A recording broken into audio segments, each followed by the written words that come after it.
Escrevo esta história sob uma pressão mental considerável, uma vez que hoje à noite me apago. Sem dinheiro, com o estoque da droga que torna a vida suportável próximo do fim, não aguento mais essa tortura. Estou prestes a me atirar pela janela da água furtada na desolação da rua lá embaixo. Não entenda minha dependência da morfina como uma fraqueza ou uma perversão. Quando o senhor ler estas páginas rabiscadas às pressas, poderá entender, ainda que não por completo, a minha ânsia pelo esquecimento ou pela morte. Foi numa das regiões mais abertas e menos frequentadas do enorme Pacífico que o paquete em que eu era supercargo caiu vítima das forças alemãs. Era o início da Grande Guerra, e as forças oceânicas dos teutos ainda não haviam afundado ao nível da degradação posterior. De modo que nossa embarcação foi capturada como um troféu legítimo, enquanto nós, da tripulação, fomos tratados com toda a justeza e consideração devido aos prisioneiros navais. A postura de nossos captores, a bem dizer, era tão tolerante que 5 dias após a abordagem consegui escapar sozinho em um pequeno barco, levando comigo água e provisões suficientes para um período considerável. Quando por fim me vi livre, à deriva, meu conhecimento acerca de minhas coordenadas era parco. Sendo um navegador de poucas habilidades, eu só conseguia ter uma vaga noção, graças ao sol e às estrelas, de que estava ao sul do Equador. Quanto à longitude, eu não fazia a menor ideia, e não havia nenhuma ilha ou litoral à vista. O tempo manteve-se bom e, por dias incontáveis, fiquei à deriva sob o sol escaldante, esperando que algum navio passasse ou que as ondas me conduzissem à orla de um lugar habitável. Mas nem o navio nem a costa apareceram, e comecei a entrar em um desespero com a solidão em meio à grandeza opressiva do infinito panorama azul. A mudança operou-se enquanto eu dormia. Jamais conhecerei os detalhes, pois o meu sono, mesmo sendo agitado e cheio de pesadelos, foi ininterrupto. Quando por fim acordei, vi-me parcialmente sugado pelo lodo do infernal pântano negro que se estendia à minha volta em ondulações monótonas, até onde a vista alcançava, onde meu barco estava encalhado a uma certa distância. Mesmo que se possa imaginar a minha reação de surpresa ante uma transformação tão prodigiosa e súbita no cenário, a verdade é que eu sentia mais terror do que espanto, pois no ar e no solo putrescente havia algo de sinistro que me enregelava até o âmago. O lugar fedia a restos pútridos de peixes em decomposição e de outras coisas indescritíveis que eu vi erguerem-se do lodo asqueroso que recobria a infindável planície. Talvez eu não devesse tentar pôr em meras palavras o horror indescritível que o silêncio absoluto e a imensidão estéril podem encerrar. Não se ouvia nada, não se via nada, afora a vastíssima extensão de lodo negro. Mas eram a perfeição do silêncio e a constância do cenário que me oprimiam com um terror nauseante. O sol ardia em um céu que parecia quase negro em sua crueldade límpida, como se a refletir o palude escuro como nanquim sob os meus pés. Enquanto eu retornava ao barco, percebi que só havia uma teoria para explicar minha situação. Por obra de uma erupção vulcânica sem precedentes, uma parte do solo marítimo fora arremessada em direção à superfície, expondo regiões que por incontáveis milhões de anos haviam repousado em silêncio nas insondáveis profundezas oceânicas. Tamanha era a extensão da terra assim surgida que eu não conseguia ouvir o rumor do mar, por mais que tentasse. Tampouco se viam aves marítimas a procurar comida entre as carcaças. Por longas horas fiquei pensando ou cogitando no barco, que estava de lado a fim de projetar alguma sombra enquanto o sol movia-se no firmamento. À medida que o dia avançava, o chão ficava menos pegajoso e dava a impressão de que em pouco tempo estaria seco o suficiente para uma caminhada. Dormi pouco à noite, e no dia seguinte preparei um suprimento de comida e água, antevendo uma jornada por terra em busca do mar desaparecido e de um possível resgate. Na terceira manhã, o solo estava seco bastante para que eu pudesse caminhar sem dificuldade. O odor de peixe era enlouquecedor, mas eu estava compenetrado em assuntos muito mais graves para incomodar-me com um mal tão insignificante, e, assim, lancei-me rumo ao desconhecido. Andei o dia inteiro em direção ao ocidente, guiado por um outeiro distante que se erguia mais alto do que qualquer elevação naquele vasto deserto. Acampei naquela noite, e, no dia seguinte, prossegui em direção ao outeiro, que no entanto parecia quase tão distante quanto no momento em que o vi pela primeira vez. Na quarta noite, Cheguei ao pé da elevação, muito mais alta do que parecera ao longe. Um vale destacava seus contornos em meio ao panorama geral. Exausto demais para escalar, dormi à sombra da colina. Não sei por que meus sonhos foram tão fantásticos naquela noite, mas antes que a formidável lua gibosa subisse às alturas celestes, acordei, suando frio, determinado a não mais dormir. Eu não seria capaz de aguentar mais uma vez aquelas visões. O luar mostrou-me o quão tolo eu fora ao viajar durante o dia. Sem o brilho do sol escaldante, minha jornada teria consumido menos energia. Em verdade, naquele instante, eu sentia-me apto a empreender a escalada que me vencera ao pôr do sol. De posse dos meus suprimentos, parti em direção ao pico daquela eminência. Disse eu que a monotonia constante da paisagem inspirava-me um horror vago, mas acredito que meu horror tenha sido ainda maior quando ganhei o cume do outeiro e olhei para o outro lado, em direção a um enorme fosso ou cânion, cujos negros recessos a lua ainda não subiram bastante para iluminar. Senti-me nos limites do mundo, olhando para o caos insondável de uma noite eterna. Meu terror era atravessado por reminiscências do paraíso perdido e da terrível escalada de Satã pelos domínios da escuridão primordial. À medida que a lua subia, comecei a notar que as encostas do vale não eram tão íngremes quanto eu imaginara a princípio. Saliências e escarpas na rocha proporcionavam uma descida relativamente fácil e, após algumas dezenas de metros, o declive tornava-se bastante gradual.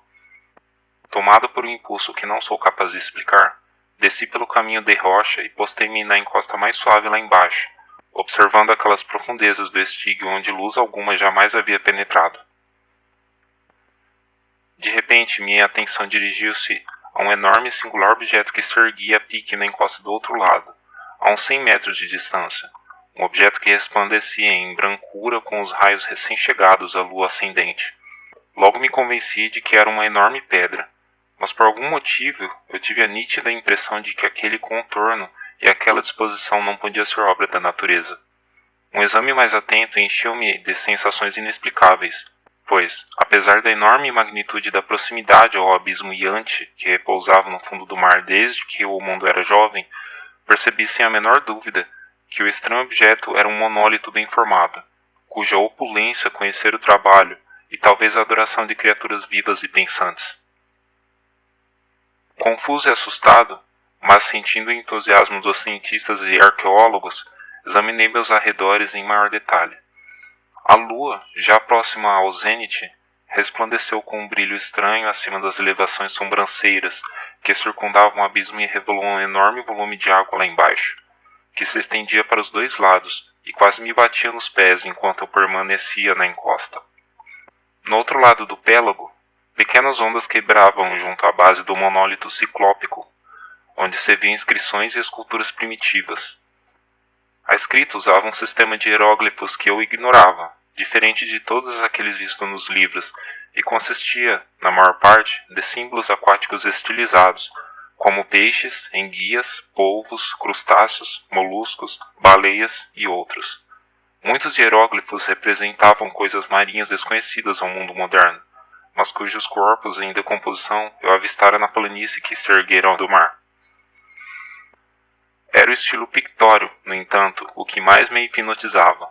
Claramente visível na água, graças às suas enormes proporções, havia um conjunto de baixos relevos cujos temas teriam despertado a inveja de um Doré.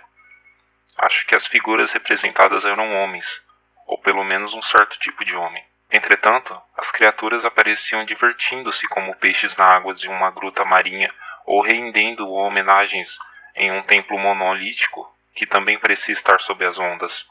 Os rostos e as formas eu não ouso descrever em detalhe, pois a simples lembrança faz-me fraquejar.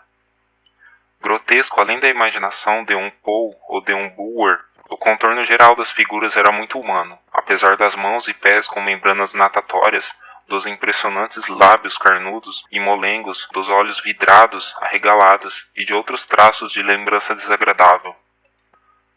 Tive a curiosa impressão de que os desenhos estavam bastante fora de proporção com o cenário ao redor. Uma das criaturas aparecia matando uma baleia, representada em tamanho só um pouco maior do que ela própria. Como eu disse, reparei no aspecto grotesco e no tamanho exagerado das figuras. Mas no instante seguinte pensei que aquelas seriam apenas os deuses imaginários de alguma tribo primitiva de pescadores ou navegadores. Uma tribo cujos últimos descendentes haviam perecido eras antes que o primeiro ancestral do homem de Piltdown ou do homem de Neandertal nascesse.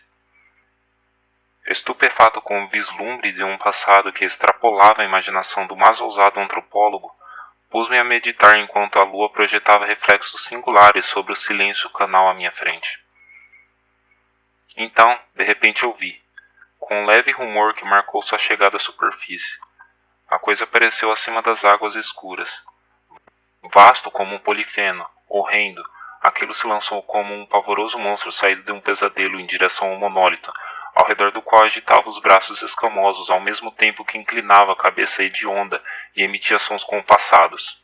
Acho que foi naquele instante que perdi a razão. Em relação à escalada frenética da encosta e da colina, a jornada delirante rumo ao barco, não recordo quase nada. Acho que cantei um bocado e rompi em gargalhadas estranhas quando não consegui mais cantar. Tenho lembranças difusas de uma forte tempestade um tempo depois de retornar ao barco. De qualquer modo, sei que ouvi trovoadas e outros sons que a natureza só emite em seus momentos de maior furor. Quando emergi das trevas, eu estava num hospital em São Francisco. Quem me levou até lá foi o capitão do navio americano que resgatou meu barco, à deriva no oceano. Falei muito em meu delírio, mas descobri que haviam dado pouca atenção às minhas palavras. Meus benfeitores não sabiam nada a respeito das terras imersas no Pacífico, e não julguei apropriado insistir em um assunto que eu sabia ser inacreditável. Certa vez falei com um etnólogo famoso e diverti-o com perguntas um tanto peculiares sobre a antiga lenda filistina de Dagon, o deus peixe. Mas logo, ao perceber que o estudioso era irremediavelmente ordinário, desisti das minhas perguntas. E à noite, em especial quando a lua está gibosa e minguante, que vejo a coisa. Tentei morfina, mas a droga mostrou-se um alívio apenas temporário, e prendeu-me em suas garras como a um escravo desesperançado. Agora, tendo escrito um relato completo para informação ou para o deleite zombeteno de meus semelhantes, pretendo pôr um fim a tudo. Muitas vezes pergunto-me se tudo não seria a mais pura ilusão, um simples delírio enquanto eu jazia vociferando durante uma insolação no barco exposto aos elementos, logo após escapar da belonave alemã. Eis o que me pergunto, mas sempre tenho uma visão nítida do terror em resposta. Não consigo pensar nas profundezas oceânicas sem estremecer ao imaginar as coisas inomináveis que neste exato momento podem estar deslizando e arrastando-se pelo fundo viscoso, rendendo homenagens a antigos ídolos de pedra e esculpindo sua escranda imagem em obeliscos submarinos de granito úmido. Sonho com o dia em que possam erguer-se acima das ondas para arrastar ao fundo, em suas garras fétidas, os resquícios dessa humanidade pífia e devastada pela guerra. Com o dia em que a terra há de afundar, e o fundo escuro do oceano erguer-se-á em meio ao pandemônio universal. O fim está próximo. Ouço um barulho na porta, como o de um enorme corpo escorregadio batendo contra a madeira. Jamais vão me encontrar.